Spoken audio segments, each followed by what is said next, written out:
Man,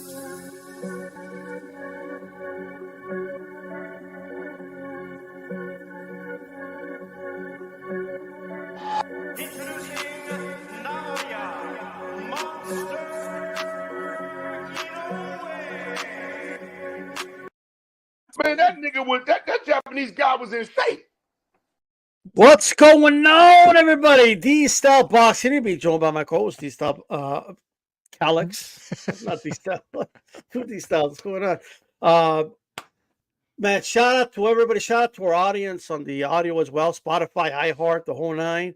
Thank you guys for supporting and listening. We will be live on both YouTube channels today. So that's just the way we're rolling today. You know what I mean? Like that way, there's no excuse. There's no like, oh, I thought it was over here. Just hit the like button. For the love of God, hit the like button. Yeah, hit that like button. Make sure you're tuning in. If you're listening on Twitter, same thing. Retweet. Come to the YouTube channel, DStyleBoxing or CalixBoxing, and join the party. It's all good. Calix, what? Talk about the good, the bad, and the ugly. I mean, we got the good with Zepeda, the bad with Shakur, and the ugly with the decision of Shakur O'Shaquie Foster. I mean, we have so much to talk about, so much to dive into. First of all, let's talk about the man who had the best defense of the weekend, because he got hit. I don't even know this, Calix. I know you like stats. He got hit 0% of the time from round 4 to 12.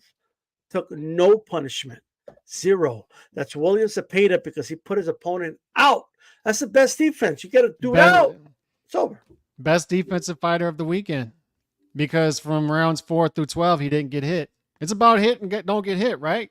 So if he hit, and then he didn't get hit again. That's right. So the best defense is to just get your opponent out of there. And from rounds 4 through 12, what did he do? Like 8 minutes of boxing for the night? That seems pretty smart to me. It seems pretty smart to just box for 8 minutes, fight for 8 minutes, and then go home early, right? That seems pretty smart. Yeah. Like if you were at war, like would you rather just finish the army right away, or you want to extend the war like for like forever? Like, well, what do you want to do? Like, you know what I mean? What, like, do you want to wait them out till they get so bored that they just give up, or what? Or do you want to just kick them out? Well, it's Zepeda. I kept hearing this, Calix. Oh, he did what Isaac Cruz couldn't do. Yeah, right? That's right. That's right. Yeah, your theory is going to be that Isak, all 4 foot 11 of them with no neck, softened him up, right? He softened him up. He softened him up for his Mexican brother. You know what I mean? Softened him up a little bit. Yeah. Okay.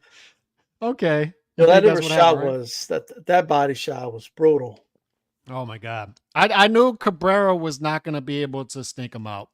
Zepeda, it's a different type of pressure. It's a big dude, heavy hand. It's heavy-handed pressure is what it is. Big dude for the weight. And he seems to be making the weight comfortably because he's a career lightweight. So he's still making the weight comfortably, and he looks strong in there. He's rehydrating well. And it's an intelligent pressure, but it's just, that's why I call him the murder hornet, because like, you look at a killer bee, like look at My Girl, where poor Macaulay Culkin dies right in the woods, right? It's just because the bees just keep stinging him. They just keep stinging him. And this is Zepeda. Zepeda just keeps stinging. Like he doesn't stop. He doesn't know how to stop punching. He just doesn't understand that. So it's going to be difficult. I completely disagree with the people who think that once he steps up one more tier to the top of the lightweight division, that it's not going to translate. I think it translates. I think he's going to be a tough out for anybody. This is a tough style for people to deal with at lightweight. Tough style. As long as he can make that weight, D-style, because if he moves up to 140, bigger fighters, maybe it doesn't translate there, right? If he has to move up to 147 down the line, we have those conversations. But if he's at 135, fighting like this, it's just going to be tough for anybody in that division. Yeah, it's going to be tough for everybody, because what do you do exactly? You can't wait for him to get tired, because he's not going to get tired. Not going to get tired. But he's just not going to get tired.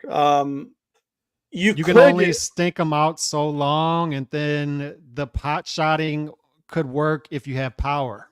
But like for a tank, that could possibly work. He can pot shot him, right? It could possibly work later on in the fight. But for Lomachenko and Shakur in particular, if Shakur doesn't have the power to keep this guy off him, because I think, and we'll talk about that later on, I'm sure, but the more data we get on Shakur at lightweight, he doesn't look like a puncher there. He's not a boxer puncher like he was at 130. He's more of a pure boxer there. So it's going to be tough, man. It's a tough style for him. It's going to be a tough style for a lot of guys, just because you can't wait him out, like wait till he gets tired. You can't. You could try to meet him fired. Well, who's going to keep up with that? I know. It's people have tried to back him up, and it hasn't worked. People have tried to get him off his front foot and force him on his back. It doesn't work. People like now, granted, of course, there's certain guys that I think possibly can, but it's going to be a challenge, man. I don't think anybody easily beats him. No, I wouldn't. Able to beat him. I don't think it's an easy out, and we need to enjoy a guy like Zepeda. I don't know how long he could keep this. This is a style that exerts a lot of energy. It's a style that you just can't fight forever with this style. But while he's doing it, he's gonna be mowing guys down the way he mowed down Giovanni. Yeah. I mean, he left the carcass in that ring, bro. He destroyed him, and Giovanni didn't want to get up. You saw that. He didn't want to get. He didn't like what he saw. He didn't like what he saw when he got in there. He didn't want to get up. You can always tell that move when a guy gets up at like 9.5. It's like, nah, they're looking for the bailout, right? And that's what happened. But the thing that I find interesting about the top of the lightweight division, and why I hope we get these fights, and why I think it's actually realistic that we get these fights, unlike previously, I think the landscape has changed. Take Baranchik out the picture because good fighter, but I think he's the weakest out of the title holders. If you do some sort of semifinals here, Tank Loma, Shakur, Zepeda, and any number of those, however you want to do it, around robin, I don't confidently pick any of those guys against the other one. I think those are all toss-ups. I think they're all toss-up fights. Yeah. Well,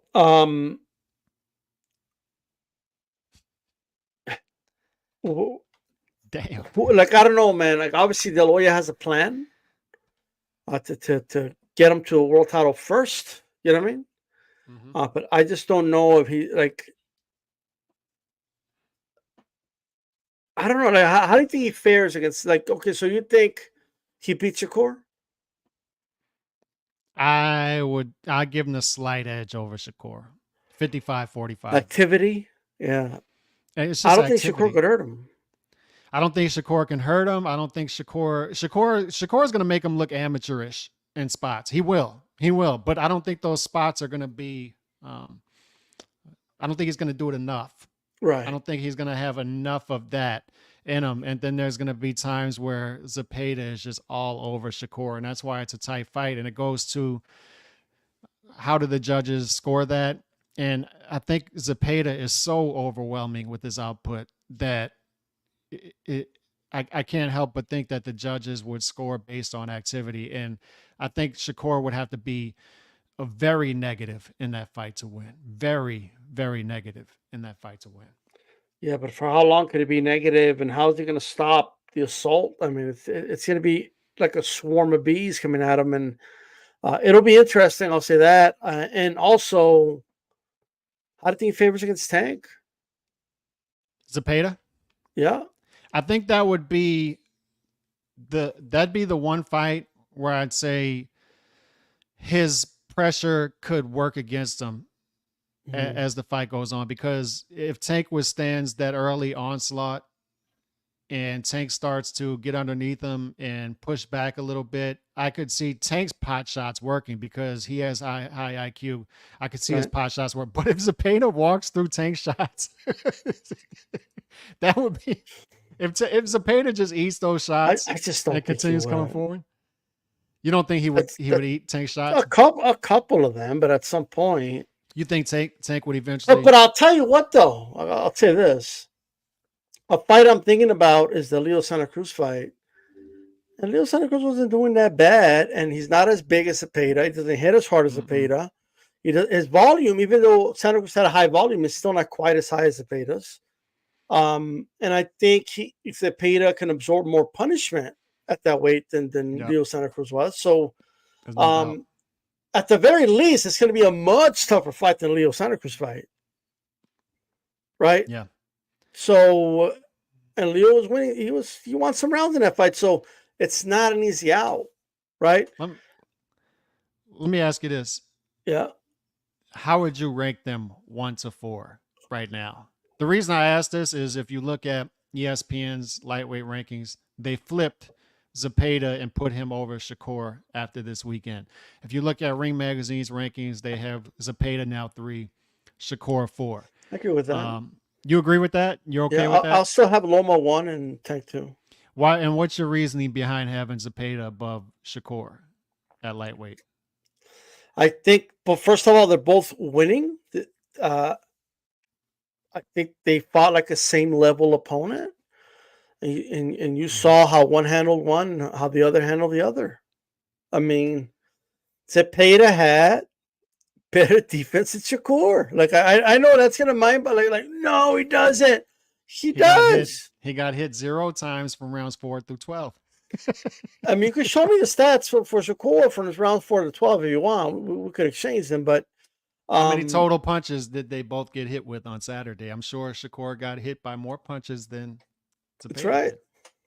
I mean, one guy beheaded his opponent, the other one was just playing tag with him. Like, it is what it is, bro. But get your business done. Go home early. Yeah, I think the performances matter. I think the way they've looked matters. I from a personal standpoint, I'm not even that. I think the Los Santos fight was a draw. I don't think it was. And the problem is not many people are going back to score it because the fight sucks so bad. Oh, it's so bad. No one even wants to bother. No one wants to go watch it. But I scored it a draw, bro. It was a close fight. I'll never watch that fight again. So I don't even know. And I stopped scoring it halfway through because I was falling asleep. But so you could be right. But here's why I disagree. Here's why I would have Shakur ranked above Zepeda. And I understand the argument. It's a good argument. It's fair. That's why it's a discussion, right? Is Zepeda's a career lightweight. Zepeda does have some decent wins at 135. Maxie Hughes, right? Giovanni Cabrera. These are decent wins.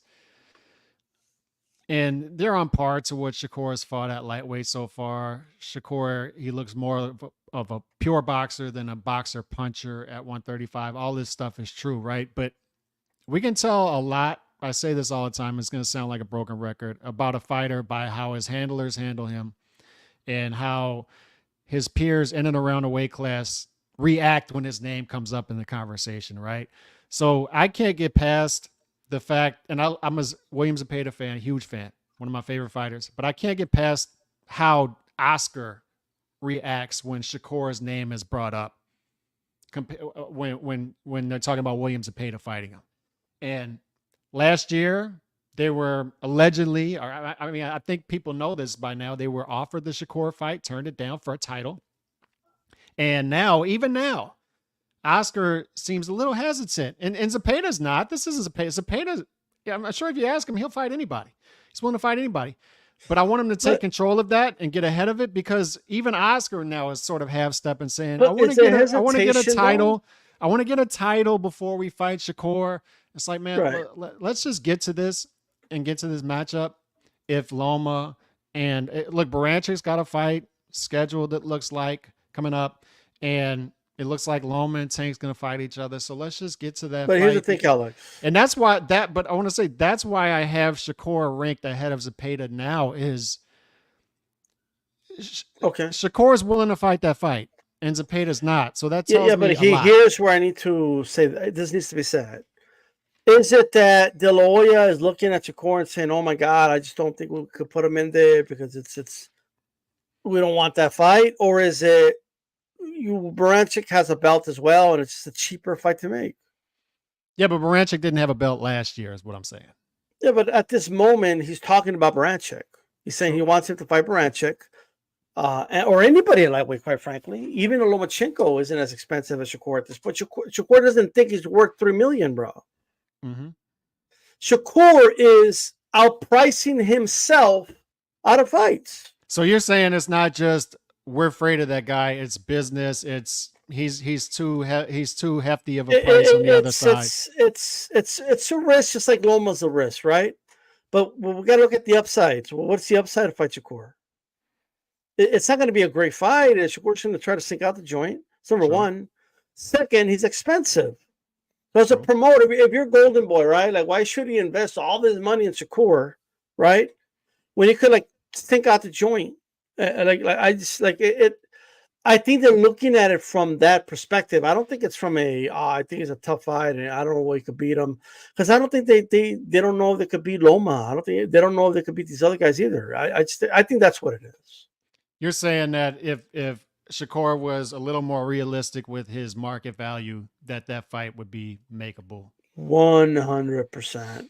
Let's dive into that. So before we talk about, because I really want to dive into the Shakur thing with Top Rank, and but we'll lead to that. Before we get there. And by the way, I would have Loma 1, Tank 2, Shakur 3, and Zepeda 4 right now. Yeah, but it's close. 4. Okay. It's close. And the good news is I think we'll start to get some questions answered as far as that goes. Yeah. So O'Shaquie Foster fight. How do you see that fight?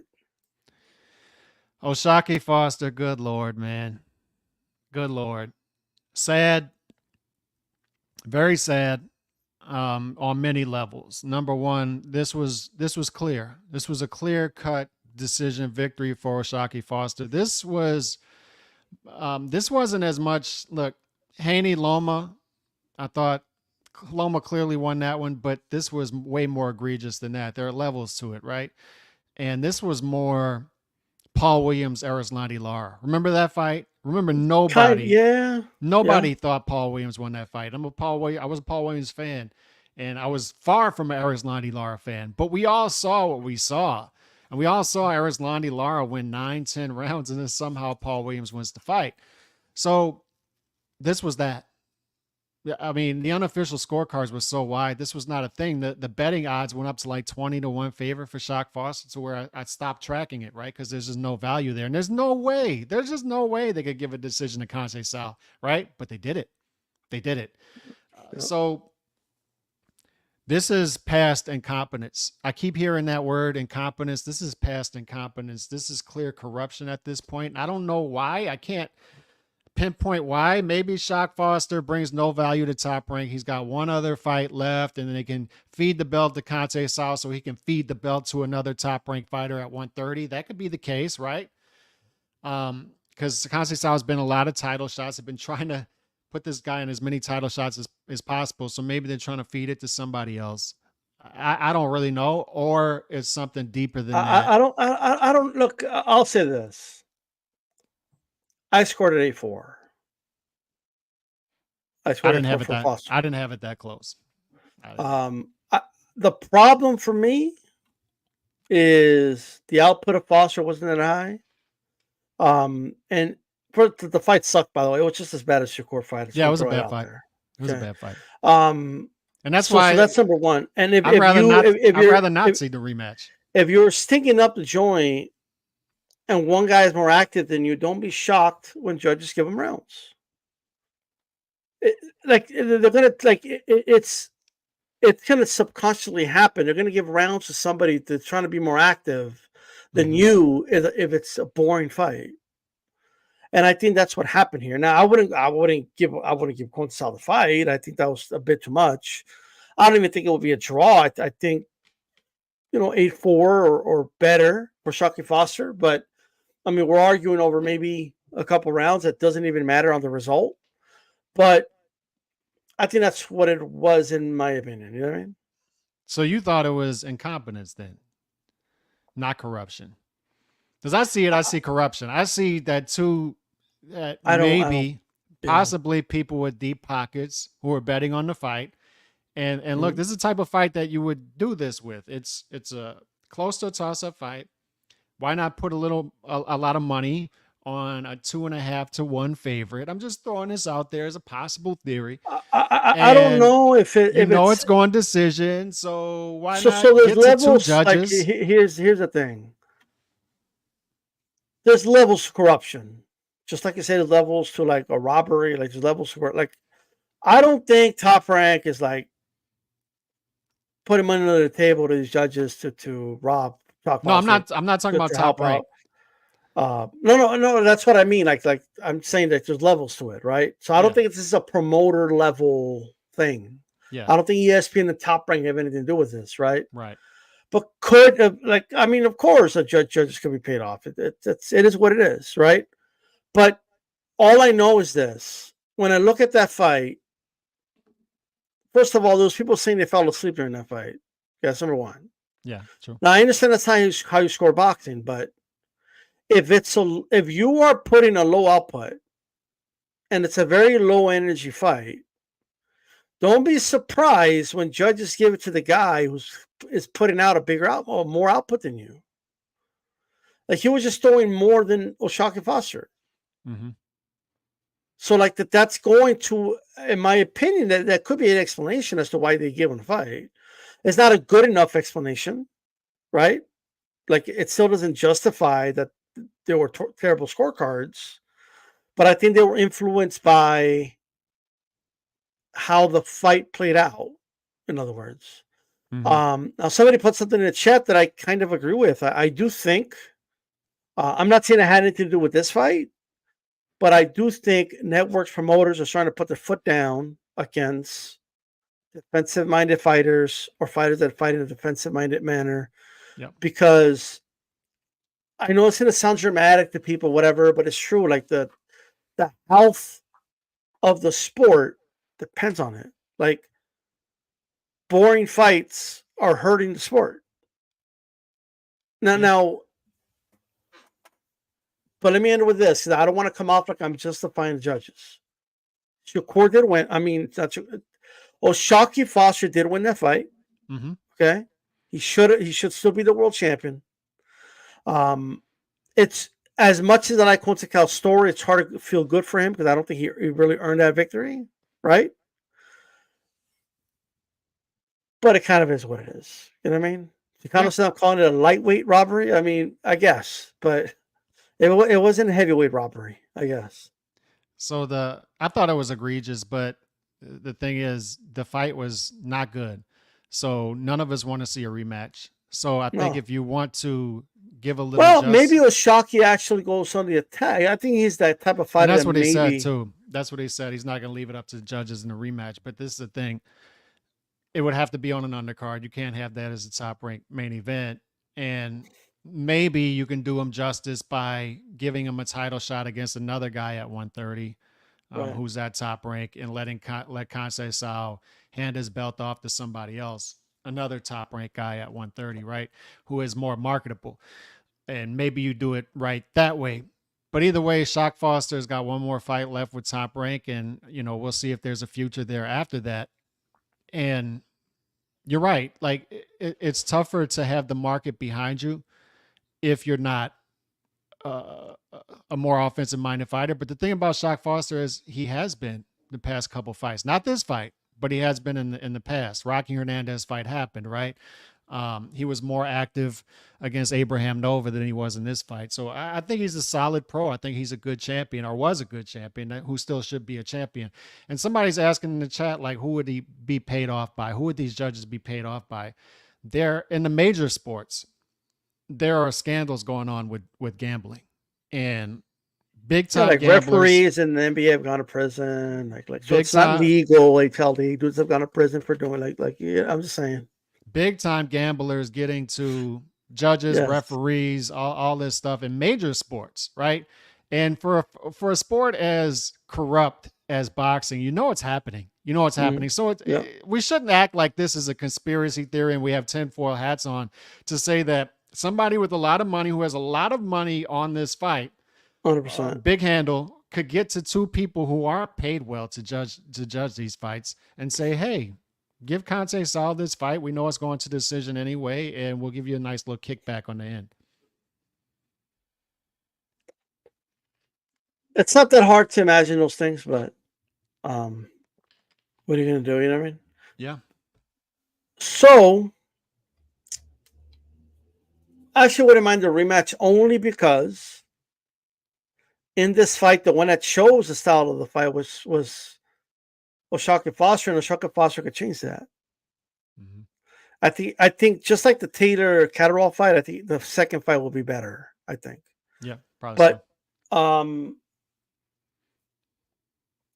Shakur Stevenson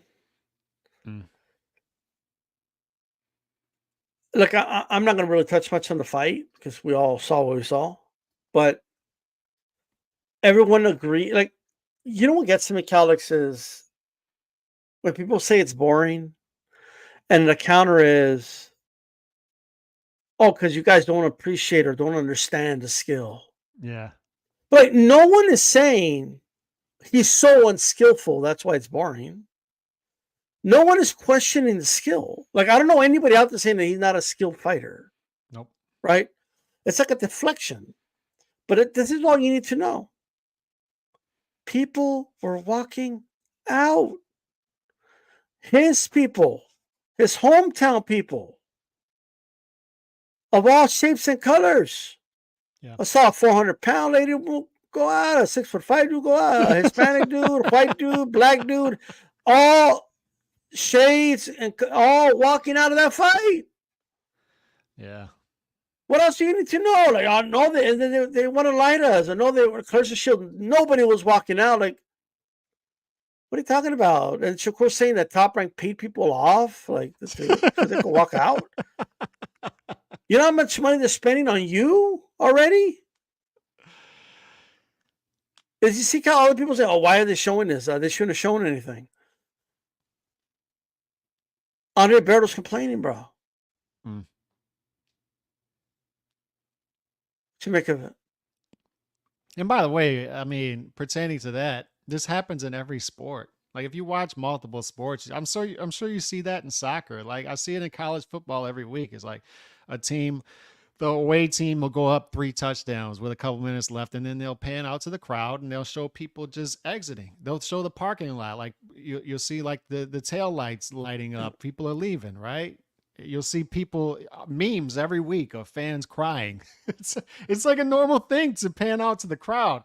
So to come up with this conspiracy theory, and I said this before even Shakur started to complain about that. Like, dudes are going to come up with a conspiracy theory that Bob Arum called ESPN and said, and Bob's not even at the fight. Bob didn't even go. And if he's still awake, that he's calling ESPN and saying, show the people leaving. So he doesn't even know people are leaving. He's not there. You know what? Even if they did. So what, right? Like, so what? I'm a person that wants reality, bro. I don't want to lie broadcasted to me. Okay? Yeah. Don't lie to me. Like, why do you want to suppress reality? Yeah. It would be irresponsible for them to cover it up. Yeah. Like, what do you mean? Like, the consumers are walking out of the arena. Mm-hmm.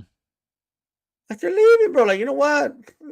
It's happened before, right? Like, I don't, like, you go to a concert and you're not feeling it, or you're at an event, you're not feeling it. Hey, you want to beat the traffic? Because traffic is horrible when you're leaving an arena, right? Mm-hmm. So people just started walking out. They're like, we're out. Peace. They didn't care to watch, bro. It is what it is. I don't know what, like, and then we got people saying, no, I find it exciting. Okay, good for you. Yeah, you're entitled to it. Go for it. Go for it. I'm seeing fencing with gloves, bro. I'm seeing a guy that's not turning his punches. He's not. I saw a guy post a video. Oh, I bet you that people would be, look at what they would be saying about Whitaker today. But you hear the crowd go, oh, like every time Whitaker lands a punch, you hear the thud and the punch when he lands it, you're boom, boom, and the crowd goes, ah. Oh. Like, I'm just like, and he's making a miss, making him pay. I'm like, it's not the same thing, bro. No, and this is the problem. First of all, as far as the crowd leaving, one more point is the nerve of fighters who are having fans comp to come to their shows, fights after fight, because this happens at every fight, complain and act like people are being paid to be showed to leave. It's ridiculous. It's so ridiculous. How do you do that and like not get exposed for it? No, it's so ridiculous. Like, people would care that much to pay. How do you ask that many people to leave, Calix, without someone recording something or catching it on camera or having something in writing, some proof that Top Rank tried to do that? How is that even possible?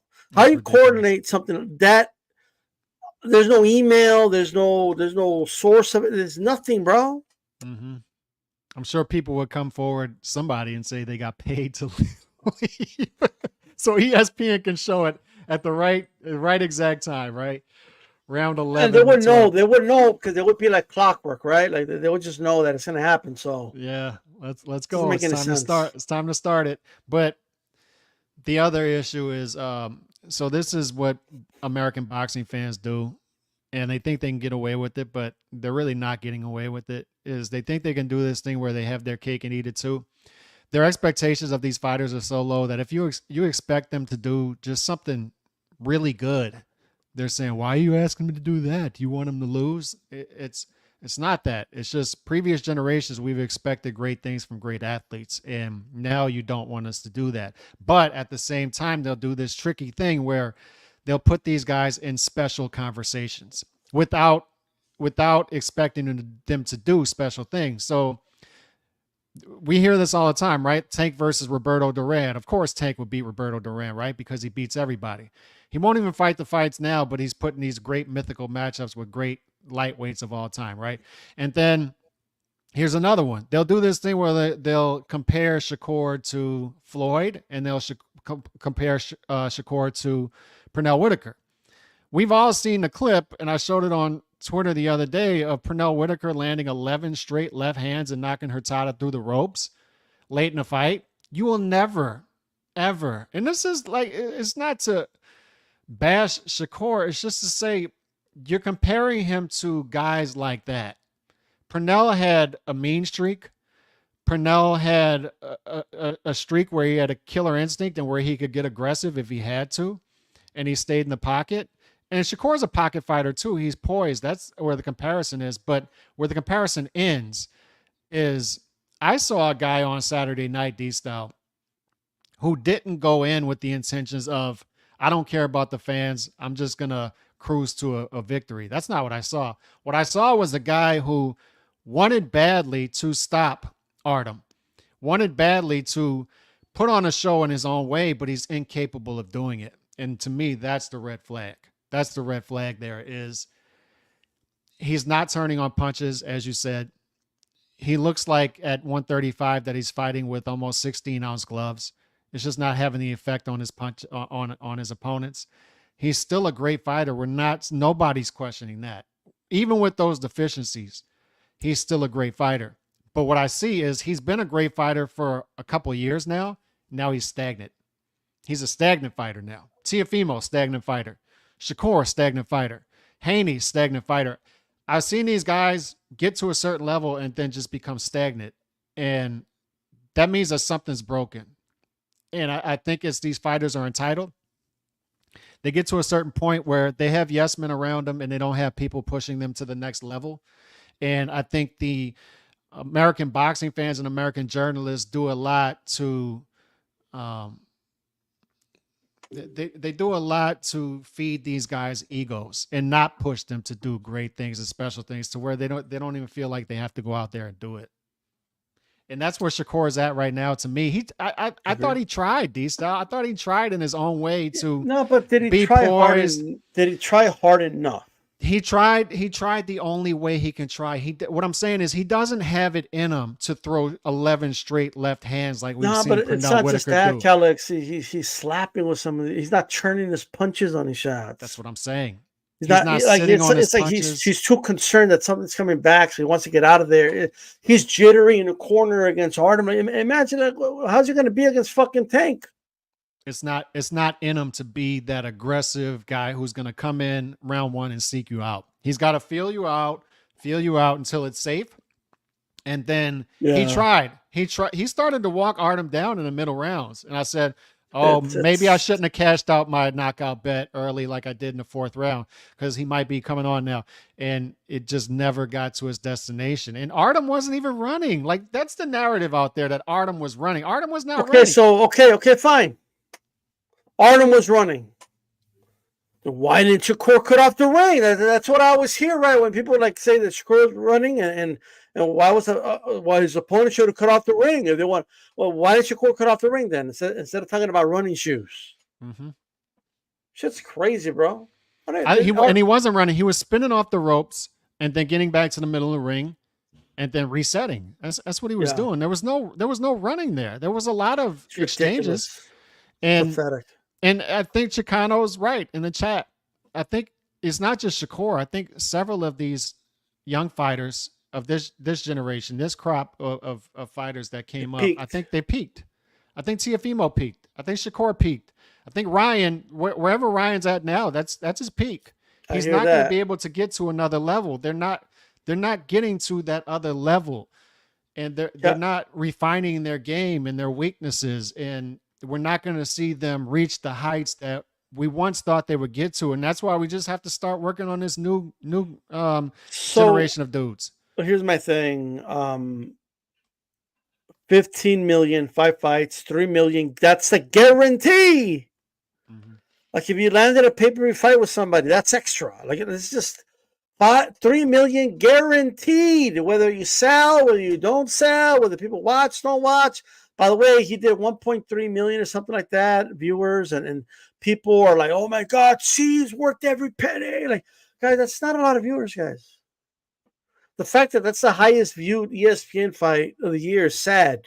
Actually, it's not a good thing. Like all it did is remind me how low ratings are for boxing. That's all it did. Like you know what I mean? Yeah, it shows too. Monday night. Well, look, Monday Night Raw does more every week, every Monday. It does more than that. Yeah, and the average was actually 850, so it was actually reported higher than it was. But it shows you also that Top Rank is sort of in this weird rebuilding period. To where they're in the rebuilding period, but like okay, wow, we did 1.3 million, so you would think he's worth 3 million. If I get fine, that's what they offer him. He declines it. He has a right to decline it if he wants. It's his career. Top Rank also has a right to offer whatever they want. It's their money. Yeah. Okay. So my thing is this. This is me. I'm glad he turned it down. Mm-hmm. Why? Because I'm a subscriber to ESPN Plus. I pay money to ESPN, bro. Okay. I pay money to you. Like I don't stream these fights, bro. Okay. I don't illegally stream. I buy the pay-per-views. I'm a subscriber. So I'm looking at it for everybody. Anyone who's like, why you care about what they pay the fighter? Because I'm a subscriber, because I'm a consumer. Okay? And money's fight night, and there's a fucking budget. Mm-hmm. That's so much money on the budget for Shakur. So you can make people turn around and not want to come back, bro. Those people walking out of the arena, that's a lot harder than just clicking on the remote, bro. Yeah. All right? So my thing is this. You got $15 million. You know how much you could do for the next... I'm assuming those 5 fights would have been, in about 2 years? How active they are now. So you got an extra $15 million for the next 2 years, bro. So what are you going to do with those? You know how many fighters will give you a great fight for a 6-digit payday? You know how many fighters will give you a great fight for 7-figure paydays? You know how many great fights you could do with that money? You know what you could invest with that money? Instead of just spending it on one dude? Because he got 1.3 million viewers on ESPN? That ain't shit, bro. I can't even believe they said that part out loud. It's embarrassing. All right? Mm-hmm. They used to get 2 million was like the normal on ESPN, Calic. Yep. And I remember that. I did a video I'm sorry, on HBO, which is like even a smaller audience. Yeah, and I did a video on that last year comparing and contrasting the numbers from 10 years ago. You don't have to go back 15, 20 years, but just 10 years ago, how drastically they've changed. And how when somebody will do 1 million these days, they'll act like they're reinventing the wheel. It's like this is a fraction of what we used to do for subscriptions. And this is ESPN. Just imagine if they would have put on a top fighter on ESPN 10 years ago, what it would have done. So 1.1 average, 1.2, it ain't that great. But I think Shakur at this point, I've said this about the new age American fighters. And first of all, you're right about... Also, Zepeda ended his night early, so that helped with their viewers as well, by the way. Yeah, it did. It did. You talked about how this frees up money for Top Rank. And I expect when a new deal comes up, if they stay with ESPN, it'll be a much smaller budget, right? So they have to prepare for that. And everybody's trying to position themselves in this new market. So it frees up some money. And they'll have to speed up the process with Shushu, with Abdullah, with Emiliano, get these guys fighting every month, every other month to speed up the process, right? Because they need to get these new fighters up into meaningful fights, right? Because there have been a lot of mismatches on the top ranked cards this year, just because it's in a rebuilding process, right? But the other thing with Shakur is I still tend to think that you'll always have players in the boxing world with money that will overpay for great fighters, even if they're boring. And I still think that's the case. I still think that Fast Eddie, Trust Fund Eddie, is going to throw some money at Shakur and wine and dine him. I'm interested to see how the Riyadh season things plays out, because if Turki Al-Sheikh, the Saudis, are serious about building this league, they're going to need help. They're going to need help. They need to contract out work to the other promoters. And I think that's what's happening. I think Mayweather Promotions trying to hire Richard Schaefer and go out to LA. And instead of washing money for Al Heyman, they're going to try to do something that's actually on the up and up in boxing and I think they're all trying to position themselves to work with Turki Al-Sheikh and the Saudis and try to exist within that orbit, right? So I think you'll still have some players in the sport, and I think it'll be Eddie Hearn when it comes to Shakur, who will still overpay for him and take out a waiver. And I think that's where we're at with Shakur. So I think the good news for him is he'll get his money, and I think eventually he'll get his fight. How he does in that, I don't know. Problem though, but he needs to lean. He needs to lean into his. Eddie doesn't have the. They don't have like the zone hasn't. It's the leash isn't as loose anymore. Mm-hmm. It's tighter now. I know. It's not like it was before. Like when they were paying Haney all that money, even though no one like Haney was fighting in front of 10 people, like, and he was bragging about how much more money he's making to everybody. Like, first of all, that was a mistake. You're creating an entitled fighter that way, right? Yep. You should let the market dictate what a fighter should be worth, but that's not here nor there. He can't freely just throw that money out at guys like that anymore. That's my question, though: is the leash still leash tighter? But there's still some unknown variables, is what I'm saying. I don't know what the Saudis their play is.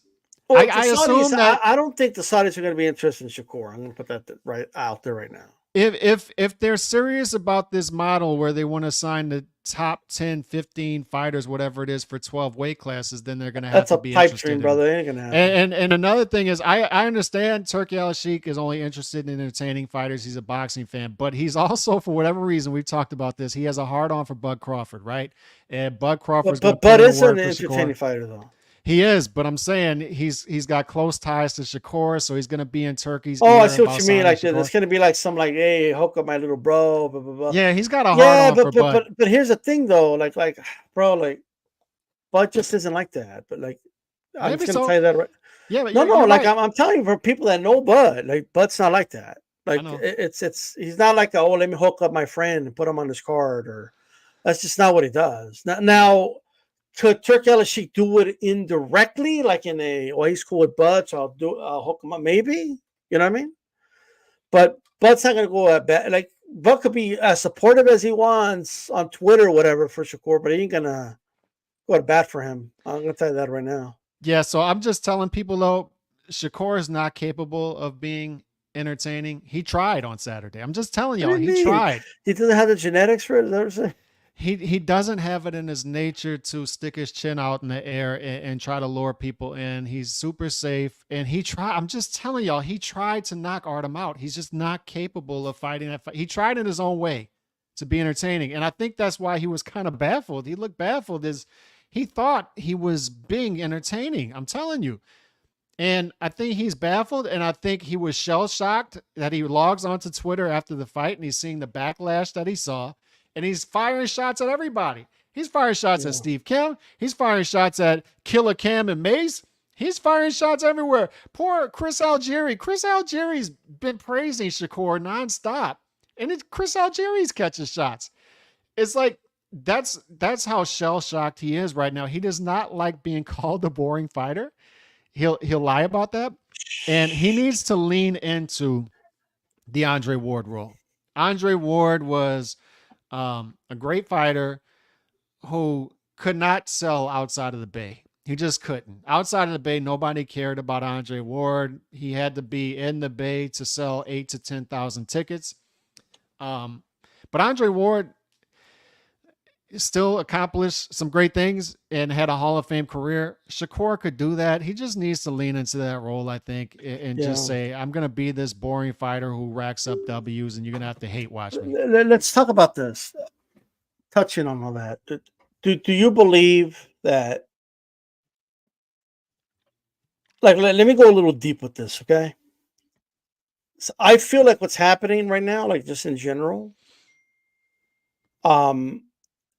fighters that are very elusive, let's say elusive, defensive-minded, safety-first fighters, right? Mm-hmm.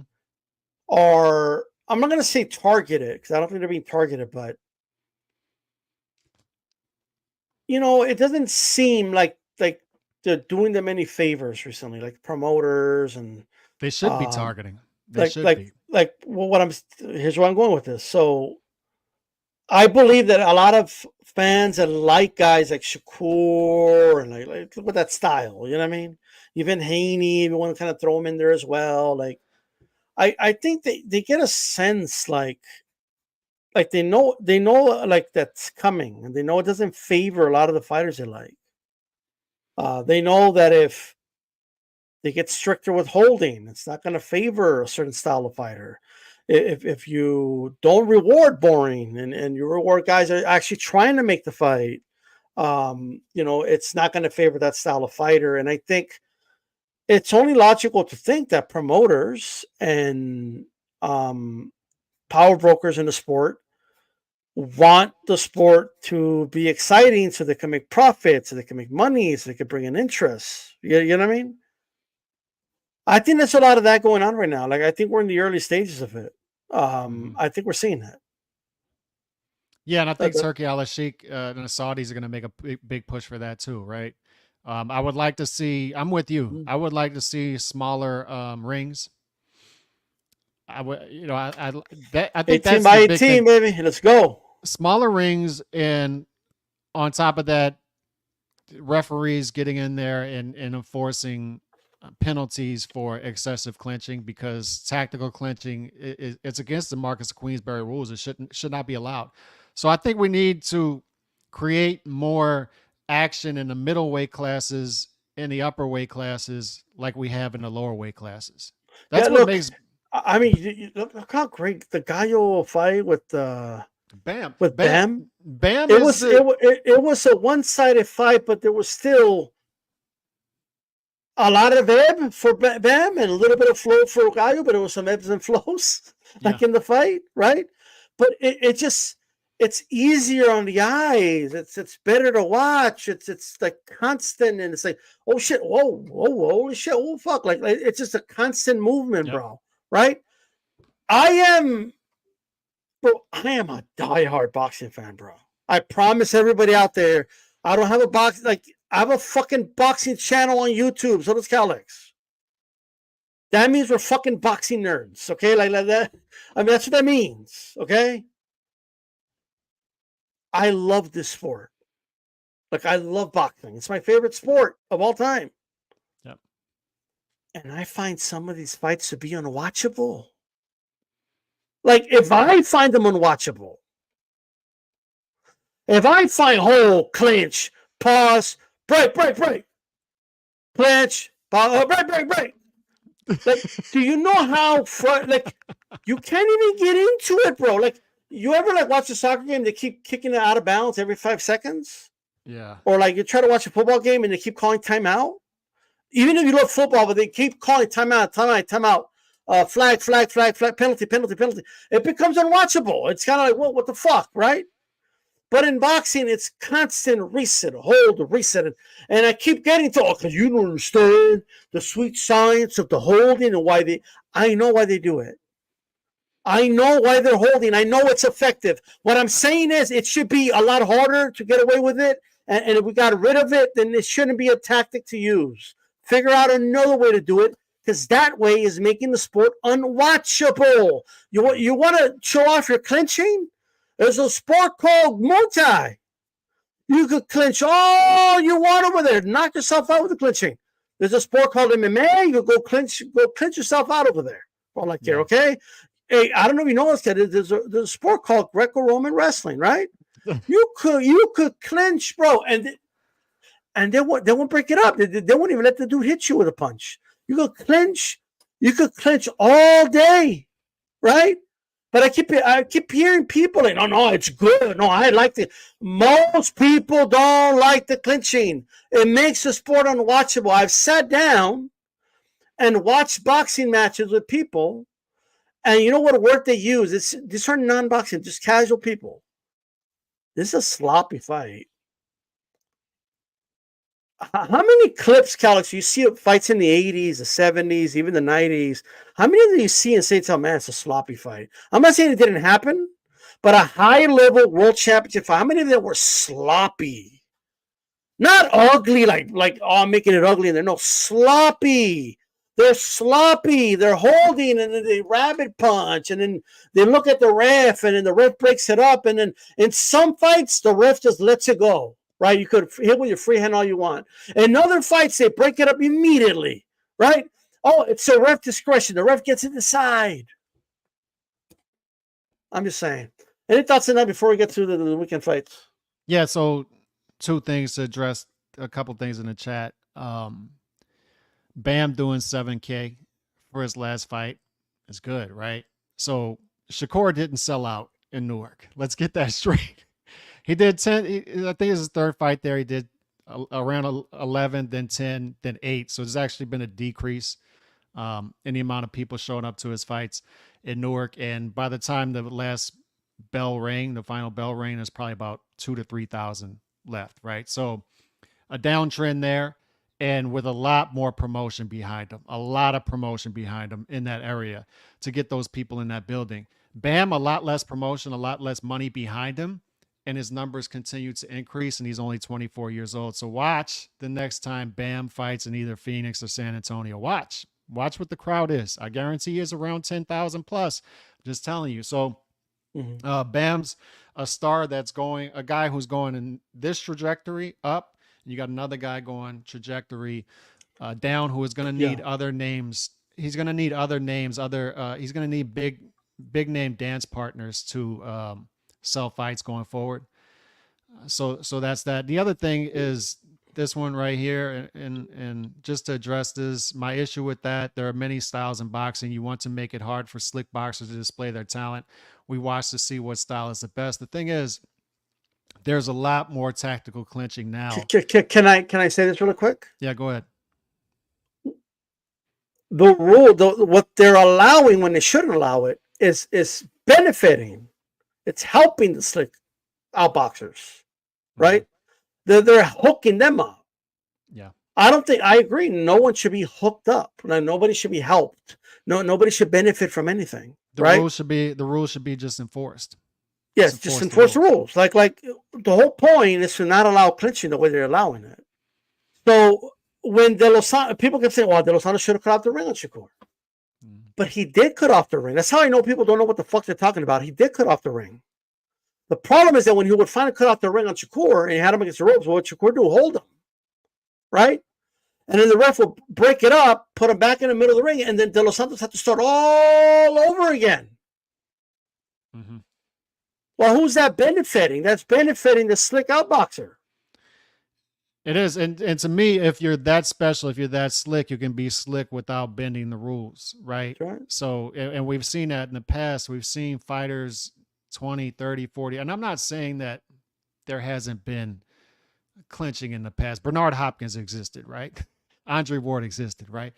But what I'm saying is you had slick fighters of the past, the James Tonys of the world, the Pernell Whitakers of the world, who were true slick fighters, like true slick fighters. I don't know if we have those guys anymore because they're not being taught how to do it in the gym. They're being taught once you get on the inside, you don't fight on the inside, just clinch and get over. The thing is, though, I didn't see too much clinching from Shakur on Saturday. I thought he did keep his hands free He just lacks some other things, cutting off the ring, and then the other thing he But lacked is Calix, just he is power. being negative though. Like you can't. He was being negative in the fight. He is. He's not. He's Like, not. I'm not going to excuse him for being negative. Like, No, it's you're just right. being You're negative. right about that. I'm just talking about the clinching. The thing that Shakur is missing and why he's stagnant is he's making a miss. He's not making you pay. Right? We talked about this with Lara versus Canelo. Is Lara would make Canelo miss. There was no payment for the miss though. So you just rewarded. You just rewarded the activity. Reward the guy trying to make the fight. And I've always said, and I want to move quick because I know we got limited time, but this is every fight, guys. Look at the punch stats. Okay, look at any fight. You pull up the punch stats, right? In general, boxers miss more than they land. Okay, yeah. Even the guys that are accurate punches, they're landing in the 40 percentiles. Okay, so they're missing 60% of the shots, right? So what pisses me off is that, and the best example I have is when Teofimo fought Bermain, what's his name? Whatever his name is, Ortiz. I kept hearing people say, well, boxing is hit and not get hit, but the punch stats were the same. They landed the same amount of punches. It's just that because Ortiz was moving back and being negative, they associate that with defense. And since Teofimo was the one moving forward, they associate that with offense. And people just, I don't know if it's a subconscious thing or what, but they're like, well, he's moving back and they're not landing as much, so it's his fight. And this is what frustrates me about effective aggression. Of the 4-point criteria, it's the only criteria where they add an extra word to it. They don't say effective punching. They should. Punches should be effective, right? They don't say effective defense. And they don't say be effective as a ring general. Like, it's effective aggression. So what happens? Every time a guy's the aggressor, if he's missing more than he's landing, which is every fucking fight, well, it's effective aggressiveness. You're not being. It's like it's only effective if they dominate and destroy them. You know, like that's the only time people think it's effective. It's fucking nuts, bro. That's true. It's the one thing that makes the sport exciting to watch. Aggression. You put like a caveat to it that makes it hard to reward it. And then you're demonized for wanting it. It's like, it's fucking nuts. Like, yeah. I mean, he was aggressive, but he wasn't really effective. Why? Well, good look. He threw 20 punches. He only landed 4. What about the other guy? Landed nothing either. Yeah, but he's fighting defensively though. He's trying to make you miss. Like the whole thing's stupid. Anyway, well, that's it. Boots Ennis, Avenesyan. Will the home curse continue? No. Will there be like butterflies, yada yada yada yada yada yada? Not this time. Not this time. And we've talked about that hometown fight curse, right? And Eddie will do this. Eddie will promise his fighters that he's signing, we're going to give you the hometown fight first. We're going to promise you activity. We're going to get you back in action. And he's delivered that for, look at Prograis. Prograis gets the hometown fight down in here in New Orleans. I was at that fight. It was about 4,000 to 5,000 strong. Terrible fight, by the way. Then he promises him the big fight next is Devin Haney on pay-per-view, and then he promises him 3 fights in 15 months. He's delivering that because he's getting a Catterall fight within the 15 months. He's going to deliver for Boots Ennis too. And the hometown curse will not, it's not going to strike here. Boots is a very, if I'm reading this right, because we won't know until the step up comes, right? But he seems like a disciplined fighter, high IQ. He seems like the opposite of a lot of these young American fighters we've been seeing. We've talked about how they're stagnant, right? We talked about how they're entitled. They're constantly on Twitter whining. Boots isn't like any of that. He just seems like a hardworking dude who's going to keep his head down. He's just been lacking the adults in the room who can guide his career correctly, and now he's got that. It's unbelievable to me that this guy is fulfilling. It's also their fault for trying to be loyal to Showtime. And you're right. Okay, you're right. They got to take criticism for that. You're right. They got to take ownership of it. But I'm beside myself that a guy who is marketable, this talented, just one of the best pure talents in the sport. It looks that way anyway. Nice guy, and he's exciting. This is an exciting fighter, and he's from Philly, and he goes 100%. 6 years, D-Style, 6 years without fighting in Philly. Why didn't you once put him? What do you mean? He was fighting in Minnesota or wherever he was fighting. Where was he fighting? He was fighting in Indian casinos in LA. He fought once in 2022, D-Style, and it was 4 minutes. It's a 4-minute fight out in LA. Crazy. He's fought Indian casinos. Stephen Fulton Jr. is fighting, doing $51,000 live gates in Minnesota when you could have had Boots headline, Stephen Fulton Jr. on the undercard, fighting in Philly and headlining in Philly. And look at what we've got now, D-Style. Look at what you got. No, look, but look at this. This Saturday, he's going to do 11,400, I believe. That's what it's scaled to, and only a couple hundred tickets left to sell. They're scaling it. $1.2 million live gate. All right. There you go. This is what happens when you properly promote something. We properly do it. Let me get and to he's this. gonna show out, D-Style. Yeah, I agree. I think he's going to destroy Avenesyan. It should be fun to watch. If anybody wants to take a quick nap, you could check out these Sky Nicholson fights. You'll put people to sleep for sure. I have no idea. Why is Eddie putting her on these undercards in America? He's got a hard on for her. Yeah, what's going on, bro? What I know she's doing some favors for him. Whatever. I don't care, but okay. It makes no sense. Anyway, MAW with the $7.99 Australian dollar. You know, my bloke over here with the donation. Here we go. Hello, DStyle, Calix in chat. Shakur is talented, no doubt, but his style simply isn't popular. He can't force people to like him. Smash the like, absolutely. Andre Rodriguez with the €5.99. We're getting euros, Australian dollars. Just bought Bud versus Matty Raw pay-per-view $19.99 while listening to the show. Look at that, €19.99. I wish we got shit for that over here. You know what I mean? Pip, pip. Our bloody friend Andre. That's how you do the UK. You nailed it. It's perfect. He's gonna show out though, D-Style. I'm telling you, 1 through 6. I think the bet is. I think he's gonna go in there and try to get Avenesyan out of there quicker than Bud did. So I think the bet here is. I don't think it's gonna take him. So I don't think he's gonna have the hometown jitters. I think 1 through 6 is the bet. He's gonna get Avenesyan out of there. Makes sense. Early. Yeah, so that should be a very interesting one. Janibek's in action, guys. Make sure you check that on ESPN. We'll see how he looks, and hopefully they set up Janibek with one of these other middleweights. It is sad. The state of the middleweight division is sad. Oh my God. This is I don't get it. It's a historical division, and it's stagnant. It's just sad, and it's Mauricio Suleiman has a lot to blame for that. Keeping Charlo with the belt for 3 years. Janibek hasn't really done much himself. Adamas was an enabler in the whole process too. So shame on all of them for as far as I'm concerned. But Janibek's still doing his thing though. We'll see what he's gonna do.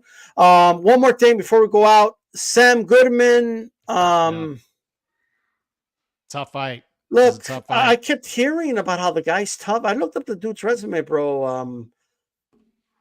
He had just finished fighting a dude that was 1-1, and went the distance with him, and they're saying he's a puncher. I don't know, man. He was awkward, and he Goodman can't beat Inoue, bro. No, he can't. Goodman hurt his left hand in the 4th round. I think he broke it, and he had to gut this one out. Now the scorecards were wider than the fight was. 117, 111, 117, 113, 119, 109. It's wider than it actually was. This was a tight fight. It had some good action, but yeah, Goodman, I don't think he wants that smoke with Inoue, and I don't think that fight's going to happen. Yeah, I don't. They're looking for a vacant shot. I think what they wanted, and I don't know why. Let me tell you something about Inoue, brother. Yeah, I want to make sure everybody. Man, that nigga was that Japanese guy was in shape. He was. Yeah. He is in shape. Yeah, he was. All right. Yeah, and but what I will say is this. I think the angle they were going for, and the reason he was over there in Japan, why he got in the ring, and he tried to call him out, and I think they were hoping there was some kind of miscommunication, and I think they wanted Inoue to say no or not yet or something, and I don't even know why they would think this, but just so they could get he doesn't want that Sam Goodman smoke, but it's just not going to work. But no one's going to buy it, bro. Like, no one's gonna buy that Inoue wants no piece of Sam Goodman. Like, you know what I mean? But I think they wanted some of that clout because they know Inoue would slaughter him. They know he would destroy him, bro. And I was thinking, Calix, he's gonna get at least $1 million over there to fight, at least, maybe more, right? And he'll get like pay-per-view money in Australia too to fight Inoue, right? Yeah. So he'll make a good bag, but I think even No Limit knows like he's gonna like destroy this dude, and any aura he has of being this defensive-minded guy who was a good boxer, it's gonna be gone. Yeah. Like, and the thing is, Akhmadaliev is not without his faults. That guy has made some puzzling business decisions in his own right, but he's still the meaningful fight at 122 before Inoue moves. Even Australians are laughing, bro. And I like Sam Goodman. I do. But you think they're still going to try to go that angle, though? You think they're going to try to go like man, I was trying to fight Inoue, but he don't want to fight me. He don't want to fight. He don't want to smoke. They might. I think his hand's going to have to heal up anyway. He may have to sit out the rest of 2024. No. Goodman. Because he hurt his hand today. I don't know how serious it is. So whether he fights Goodman moving up before getting to 126, I don't know. But Akhmadaliev, I think that fight needs to be addressed before Inoue moves up. I don't think Sam Goodman could beat Akhmadaliev, bro. You don't think so? I don't think he could beat Neri. I don't think Sam Goodman could beat a lot of guys out there. Like, it is what it. I'm not saying he's a bad fighter, by the way. He's just not at that level. Like, and he just struggled against a guy that is okay. Yeah. Quite frankly. So I think he's good. I think he's okay. Yeah, I agree. He's all right. You know what I mean? He's all right. He's a good bloke. You know what I mean? Like, he's a good bloke. He's the best in the continent in all of Australia. You know what I mean? All of Oceania, he's the best, bro. Actually, it's I don't know. He's the Australian. He's the Australian monster. Well, I was wondering, the Oceania, does that include like the Philippines, or is the Philippines part of Asia? I don't know. But I know what I know is Sam Goodman is the Australian monster. He's the top bloke, and the bloke monster in Inoue was he's no the parts bloke of him. Monster, bro. Inoue wants no parts of him. That's I don't even know what this means, but Australian friend, she told me this. Like, yeah, that's so Logan. Logan? I'm gonna have to look that up. It's so Logan, mate. Logan, so mate. I don't even know what that means, bro. But anyway, I gotta look it up. She told me to Google that. I didn't listen. With that said, guys, I appreciate everybody tuning in. Make sure you hit the like on both channels, DStyleBoxing and Calix, and all that good stuff. Share the video, DStyleBoxing. Keep it boxing. We're out. Peace. God bless.